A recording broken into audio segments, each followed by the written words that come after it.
The cleaner my body got, the less trauma I was feeling. And the cleaner my body, the deeper my thoughts, the calmer I am. And here's what happened.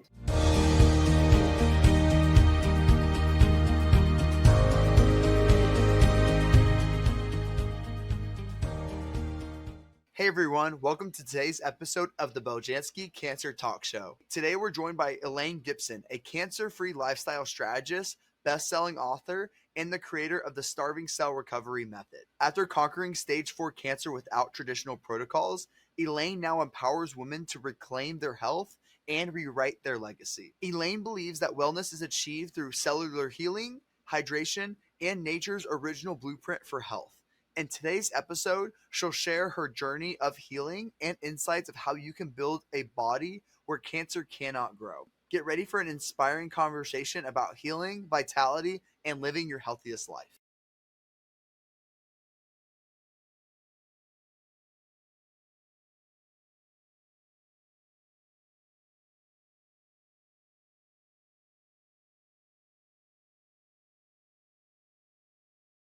Hello, Elaine. I'm absolutely delighted having you on the Beljanski Cancer Talk Show. And I want also to take this opportunity to thank you for being part of the Beljanski conference, the last one in Austin, Texas. We hope you will come back to the upcoming event.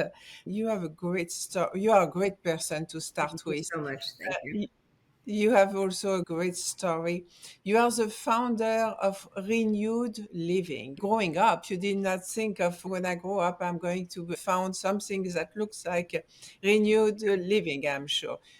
But you have an amazing journey of difficulty and overcoming the difficulty and turn the problems into better solution and take every challenge as an opportunity to better yourself. Would you like to share this journey and what happened to you?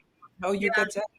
You know, it's so amazing because, and thank you for that. I'm honored to be part of your family. It's amazing because everybody that gets a diagnosis like this is caught off guard. And recovering emotionally, picking yourself up is probably the hardest part. But I found myself, the week before the conference, I was 79, now I'm 80. And I was in 2001, I was a tournament tennis player and tournament season. And I went into the chiropractor and he was taking care of my neck and my back and everything. He said, Elaine, how long have you had this on your neck? And I said, I don't know. You're the only one that touches my neck like that. What's going on? Long story short, 5 weeks later, I had a very early diagnosis of non-Hodgkin's lymphoma.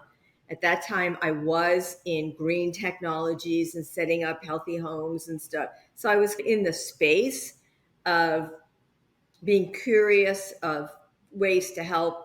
So I did go out of the country. The place is not there anymore. I went for 2 weeks. I did low dose chemotherapy. Everything else was out of that range. And in 6 months, I was, Elaine, that's great. Go have a nice life. And then 18 months after 5 years of being cancer free, my same medical team told me they did not expect me to see my grandchildren grow up. Two of which are at UT in Austin and were at the conference. So here we are in 2008, and my medical team says, you're not going to see your grandchildren grow up. And I kind of I was really angry at that approach. And it's like, have you ever met a Jewish grandmother from New York City? I don't know who you think you're talking to, but that's not in the cards. And literally, and I'm a New York City gal. And so we fight and move on. And I just I literally looked up and I said, God, just tell me what you want me to learn. I was probably one of the few people walking the face of the earth that did not think that I was dying, but it never occurred to me.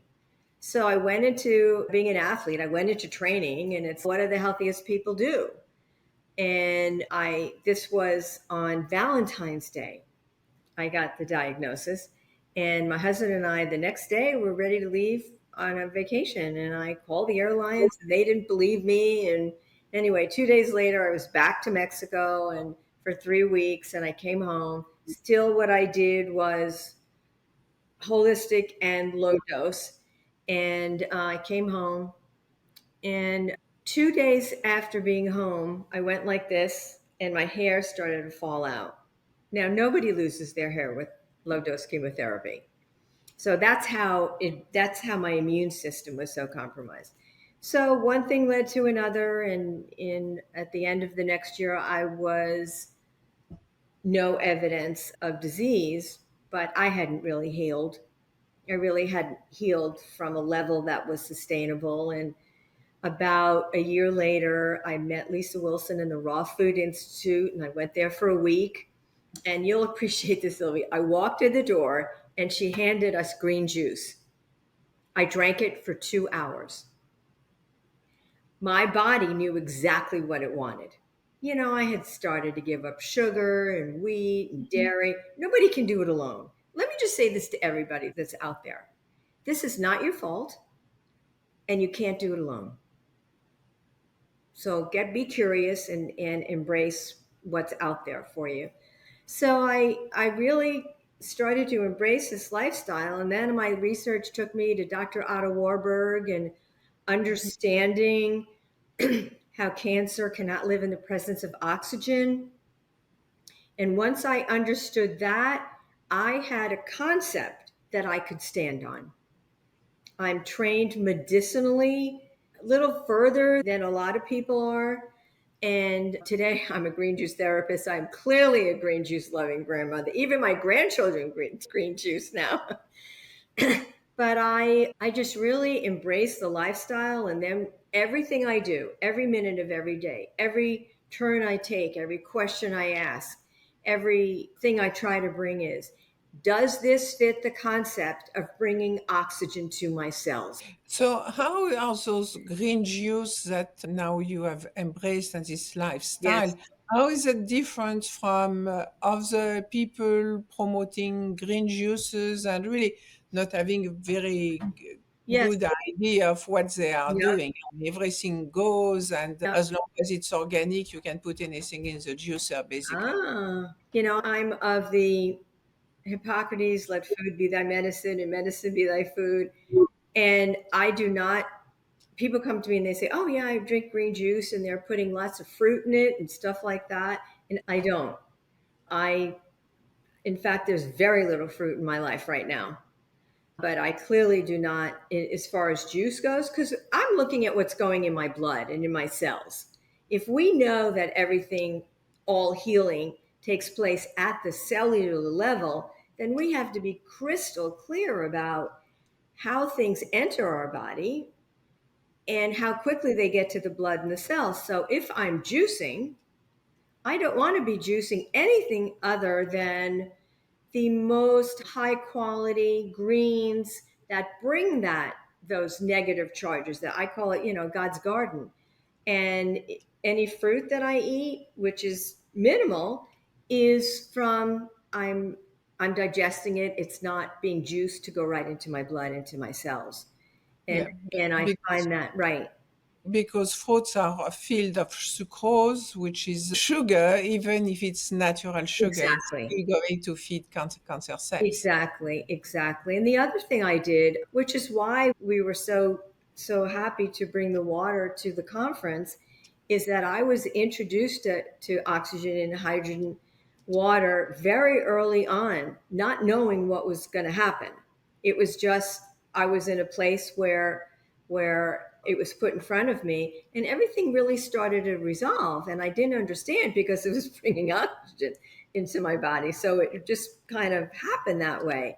And then one thing led to another in the lifestyle, and I embraced it all. I became a raw food chef. I grow my own sprouts. A city gal is having a great time with all of this. And then I started I'm a teacher, and it's interesting because aside from all of the science training that I also have a graduate degree in dance. which I grew up in New York City, and I was so fortunate and blessed that my parents took me to Broadway at a very early age. I watched Mary Martin originate Peter Pan on Broadway. How much fun is that? But what I learned was that my brain sees patterns, which is not so easy to live with. But so even at the conference, I'll hear this from one speaker and this from another speaker, and then put them together, And so this is really how we approach it, under the concept that your cells are starving and you're either feeding them toxins and chemicals, or you have made the decision to feed them nutrients and oxygen. And I don't think there's any in between. I don't think there's any halfway mark when you're in this. So I embraced it, and I really turned to nature for all my solutions as much as I can, whether it's oils, whether it's saunas, anything like that. And I just have found when I can stand on that, once I learned from Dr. Otto about cancer being an anaerobic cell and can't live in the presence of oxygen, it became crystal clear, very, very easy. And it put me in control, because now nobody can talk me out of anything. So you are also, among other things, because you are a dancer, you are also a psychotherapist, and you work with also the feelings, and Yes. how the feelings affect our health, and how Ooh, yes. working on our feelings put us on the path for recovery and healing. Mhm. And I find this part absolutely fascinating. And how does that work with the other aspects of what we are doing? What a great question. And I think part of it just comes with, I don't want to say aging, but developing an exposure to so much that's going on. But I was at the NEAPOC breast cancer conference in 2020, and it was like 30 seconds before the world closed down. And Nathan had introduced his documentary, and everybody and all the doctors and everybody was talking about how stress is so dangerous, and that so many of their cancer patients have unresolved trauma. And I heard that, and I'm thinking, well, I don't know anybody that doesn't have unresolved trauma. So what are we going to do about it? I think this is part of being a grandmother. I think it's part of, I just want to just envelop people with love and empathy and belief and trust. Our minds play such tricks on us, monkey mind, and it's giving us doubts. And what I've learned from my experience is that if I can quiet the mind and the brain down from giving us doubt and getting us into our hearts, where we can have trust and belief, then we have the ability to turn to our body and listen to what the body is telling us. There's so much wisdom in our body, and this is why it feels like it's different for everybody else, even though the science is so universal. So I'll look at a symptom that somebody has, which is an indication that something is out of alignment, and then work there. And I feel like the science is universal, but the application isn't. So I came home from that conference when I heard everybody saying that all of the cancer patients have unresolved trauma.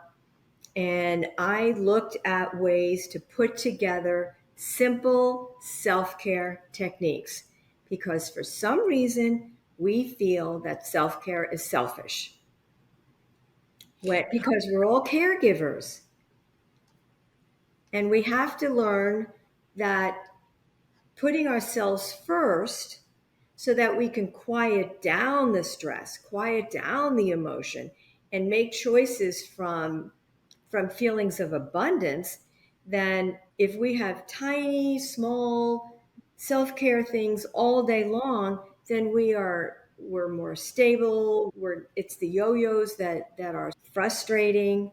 And now we can make informed decisions from belief rather than fear. But we have to be able to bring those cortisol levels down and put ourselves first, because to me, I believe that the greatest gift we can give the people that we love is to make the effort to be healthy. And a lot of that is learning to put ourselves first. Absolutely. But yourself, you are a cancer survivor. So, how did you apply this knowledge to your own healing of identifying what were those feelings that were not aligned?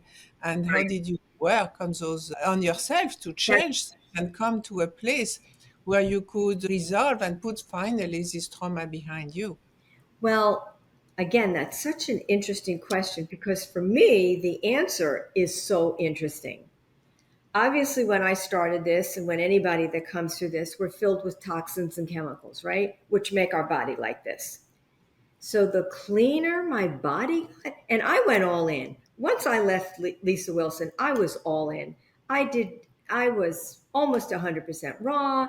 I was juicing and growing my own sprouts and living this lifestyle. And here's what happened: the cleaner my body got, the less trauma I was feeling, because I was clearing the toxins from all over that were creating havoc in my body and in my brain. And the cleaner my body, the deeper my thoughts, the calmer I am. When I'm not filled with toxins, I am. I mean, you'll find me singing here all the time. I'm still doing my music, right? But it's amazing. The more we clean the toxins from our body, the quieter we get.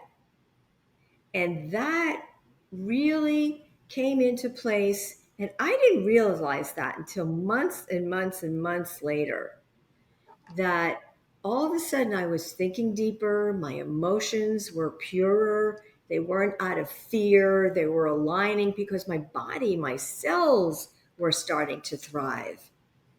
And this is why I stay here in this lane, because my experience is with everybody that I work with, that when you get the toxins out of your body, your brain quiets down and everything quiets down and you find peace, and that's where the healing starts. That's where the magic is. And we've also been taught to settle. And Oh, yeah. don't get me started on that one. And like, where are you at as far as like where women need to be as far as not accepting fatigue, fear, and everything else like that? That's going to be the title of my book if I Mhm, ever write it. mhm, Settling is selling out. Right. mhm. When we are in chaos, when we are going through life and life is busy and we don't have it organized, and we all go through that, we default to the status quo. Decision fatigue takes over all of us. By 10 o'clock, we've made like 50 decisions. And the more fatigued we are in being aware of what we're doing, then we are settling. And when our body is giving us symptoms and we start to believe that they're a natural part of aging, when in fact they're not, we are settling for having no sleep. We are settling for allergies. We're settling for brain fog. We're settling on this rather than resolving, thinking that they are normal. And I have found that when we do that, every area of our life suffers. Our relation, if our body is saying that we're exhausted and we are settling for, oh, I don't sleep at night, I'm sleep deprived, and we make fun of it, or we try to laugh it off, then we're settling for that, and it affects everything. So it affects our relationships. If we're too tired and we're not able to go to our kids' soccer games or have enough energy, we settle for being tired, we settle for aches, we settle for brain fog without resolving it, then we are selling out the rest of the world. And if we're too tired, I mean, imagine all the people that contribute to what you do. If they were too tired or too overwhelmed to show up, the world suffers. Because when we can't get our work done, so our relationships suffer, which means the family suffers. And the family, this is very traumatic for family also. But if we're settling and not resolving what our body is telling us, then we're fighting against it. So maybe we're too tired, like I said, to go to the kids' games. Maybe we're too tired to go to a family of something, or maybe we're short-tempered, or maybe in our own careers we don't get work done because we're settling for even allergies, we're settling for brain fog, we're settling for anything that's going on. Then maybe work doesn't get done that somebody on the other end of the world is waiting for. And it's getting passed also from generation to generation, this trauma. Exactly. It's the role model. Mama or daddy are stressed and not Exactly. taking care of Point. themselves properly, and it becomes the reference. Exactly. Which is why having the simple self-care techniques in place for mama affects everybody. I mean, my own children are now, as we speak, 55 and about to be 57. They're healthy, they drink green juice. I couldn't tell them to do it, but they watch me because everybody's watching. When an adult gets a diagnosis, everybody is watching what they do. And what an opportunity to make a difference. I couldn't tell my kids, do this or that, but they saw me. They're all healthy, they're active, their kids are active, they, they meditate, and they do all those things. And you're exactly right. It goes generation to generation. And it's hard. It's really difficult to break a cycle of a family unit and get people putting themselves first, get them taking care of themselves. Little things. Little things are big things. So you created the starving cell recovery method. Can you tell us more about what it entails? Ever wondered about a supplement just for you? Introducing Womabel, made for the unique health needs of women, the natural choice for everyday wellness. Our formula, carefully picked, deeply researched, for real results.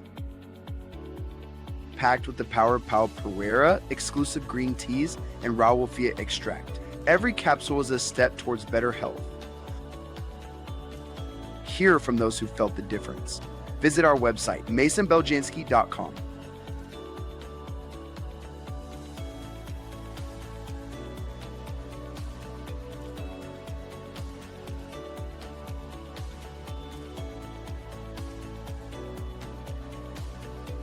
Womabel. Feel the natural difference because you matter. Unveil the power of nature through Maison Beljanski, sourced from nature, perfected by science. Get 15% off your first purchase with code EP2. Feel better naturally. Sure, absolutely. I look at everything that our cells are starving. So as we put together programs and opportunities to work, now I choose to work with women. I work with women that have cancer who are conscientious and committed to an independent. So when we put curriculum together, when we put activities together, everything we put together leads back to the knowledge of healing the cells. So when we understand that we are in this position because our cells are starving, we call this method the starving cell recovery method, so that everything we do, everybody knows that it's all about healing the cells and resolving our starving cells. So whether it's curriculum, whether it's mind work, whether it's meditations, whether it's being out in nature, when it's activities, everything we do is under the umbrella to heal the cells. Because speaking as an athlete, if you want to win the game, you must understand how to play and the rules of the game. So if I can bring everything down to starving cell syndrome, it's clear enough to make decisions and say, well, do I want to eat that? Is that going to fit is it going to feed my starving cells? So that's why we call it that. And that's why we stand on the rock and the foundation to understand that our cells are starving for oxygen and nutrients. And from that moment that you understand that, like I said, you are in control, because nobody can take your actions and your belief away from you. If you have something, that much faith and belief in something, then you're in charge. And it's very empowering, because this is really scary. And the world really, really tries to scare you. So it's a kind of coaching method, and people can benefit from a vast array, let's say, of domains that you are addressing, and they can Yes. also benefit from your ozone water. Every client I have gets a water machine because you have to. For me, I know that it saved my life, and so it's just part of what I do. It's like, okay, we have the conference. Oh yeah, everybody needs to be drinking oxygenated water, be there and feel good.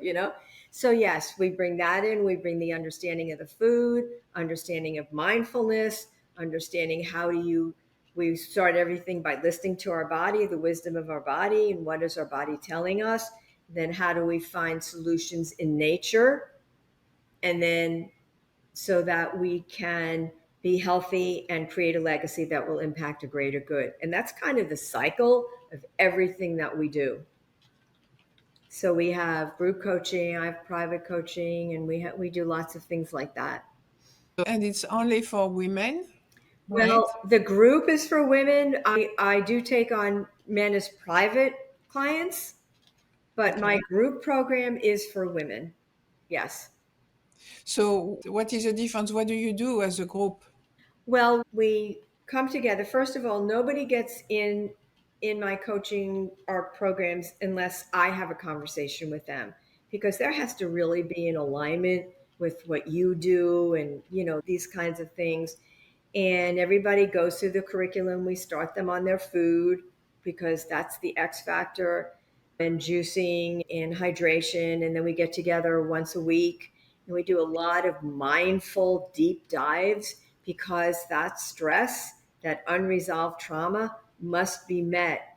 And, I never make any guarantees. The only thing I guarantee is to teach somebody that I work with everything that I do, including what kind of toothpaste I use. So it's working, it's being somebody that has truly lived it, that has just, at my fingertips, things. Sometimes I don't even realize things I'm doing when I'm having a conversation. But yes, so we have everything we do. So we have the group of women and every Tuesday we spend about an hour and a half together, and wonderful mindful exercises and work together. And it's amazing, Sylvia, when you can take people that come to you with fear, in a couple of months, they're talking about their legacy. That's amazing. They're not talking about, am I going to live? They're talking about, how am I going to make an impact? And I find that a lot with what we do. That's amazing. When it comes down to like how people can find more about your webinar, find more about you, where can they go? Well, thank you for asking, of course. I gave you a link so you can put a link to the webinar in there, and our website, renewedlivinginc.com. And there are lots of things on there as well. Lots of healthy technologies and smaller kinds of programs. But in order to work with me as a cancer person and somebody in a cancer journey, the webinar is the first thing, because it explains about starving cells and stuff like that. That's amazing. Yeah, anything else anyone should know that is listening? What would be one action item that they should take from this podcast that they should do? What would be your one takeaway? Learn to meditate. Yeah. Yeah, really. I mean, people say to me, what's the most important thing to learn to be a business owner? Learn to meditate. We have to get out of here and get to here.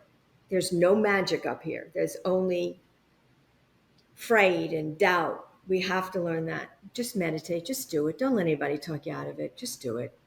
It's easy. Yeah. Well, awesome. Elaine, thank you so much for joining. Thank you, Oh, everyone that has listened up to this point. This is the Beljanski Cancer Talk Show, and we'll catch you next time. Thank you.